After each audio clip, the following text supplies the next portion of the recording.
ګرمي شروع شو اوس په ډیر خلک تاسو داسې ووینئ چې هغه راوغورځي راپریوځي د نور د وجې د سختې ګرمۍ د وجې خو که دې سره څوک وي خو بیا هم ټیک دی که څوک ورسره نه وي نو دا سړی بیا هم مړ کېدلی هم شي که دا راوغورځېدو راپرېوتو بېهوشه شو دې ته موږ څه وایو هیټ سټروک ورته وایو نو دې وخت کې پکار څه دی دا څیزونه هر چاته پکار دی چې هر څوک زده کړي چې د یو انسان ځان څنګه بچ کول دي که څوک راپرېوتو به موږ بچ کوو څنګه که ډېر خطرناک وي هسپتال ته به موږ څنګه رسوو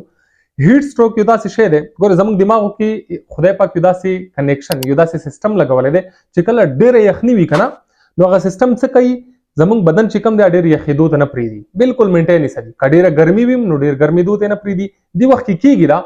زموږ بدن چې کوم دی هغې نه اوبه هم خارجېږي د انسان بدن چې کوم دی 80% څه شي نه جوړ شوی دی اوبو نه جوړ شوی دی نو چې 80% اوبو نه جوړ شوي په کار څه دی 80% اوبه هم وي بیا هلته چې کله موږ نه د خولې په صورت کې موږ اوبه هم کمې څکو خولې هم رانه زیاتې ځي مالګم د خولو په صورت کې زیاته خارجېږي موږ نه صحیح دی او دې وخت کې چې کله ټمپریچر هم ډېر زیات شي د انسان ټمپریچر زی څومره اکثر 104 نه والا تر 106 پورې دا ټمپریچر لاړ شي نو بیا دماغو کې چې کوم کنیکشن لګول دی هغه هم کار پرېږدي بیا انسان څه شی وشي بېهوشه شي راپرېوځي هیټ سټروک ورته وشي اوس په موږ څنګه بچ کوو دا انسان ګورئ زموږ چې څومره اکثر مزدوران داسې دي چې بهر روډونو باندې کار کوي سختې ګرمۍ ته کار کوي عربو ملکونو کې ډېر خلک کار کوي سعودیا کې قطر کې دوبۍ کې کویت کې چې هلته ډېره سخته ګرمي وي نو اوس دې وخت کې که څوک هم راپرېوتو دا ایزیلی تاسو بچ کولی شئ چې کله څوک راپرېوتو که نه د نور د وجې نو کوشش کوئ اول دا ذهن کې ونیسئ چې د دې بدن کې د مالګې کمی هم دی د اوبو کمی هم دی ټیک شو اوس موږ ته څه کول پکار دي اول کوشش وکړئ چې هلته سوری وي سوري طرف ته راوړئ اول خبره چې سوري طرف ته هم څنګه هم راوړو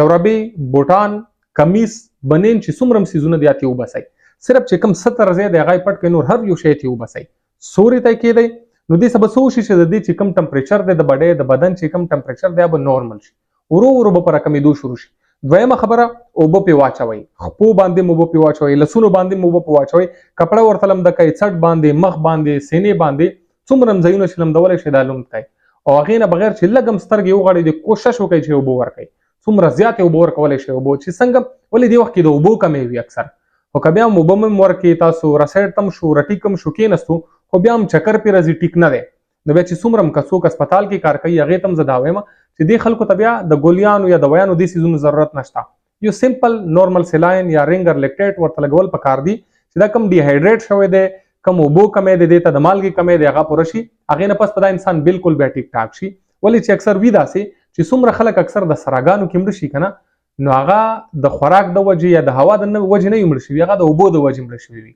نو دې وخت کې چې کله چاته هیټ سټروک وشي که نه نو تاسو ته کول څه پکار دي کوشش کوئ چې هغې ته اوبه زیاتې ورکوئ جوسونه زیات ورکوئ لاسونه پې لمده کوئ خپې پې لمده کوئ اکثر بوډاګانو ته ډېر کېږي یا ماشومانو ته کېږي خو نوجوانانو ته هم کېدلی شي چې ډېره سخته ګرمي وي نو دا د دې منیجمنټ دی دا د دې طریقه دی یا که تاسو څنګه را دې خوا کو اوبه هم بم ورکړي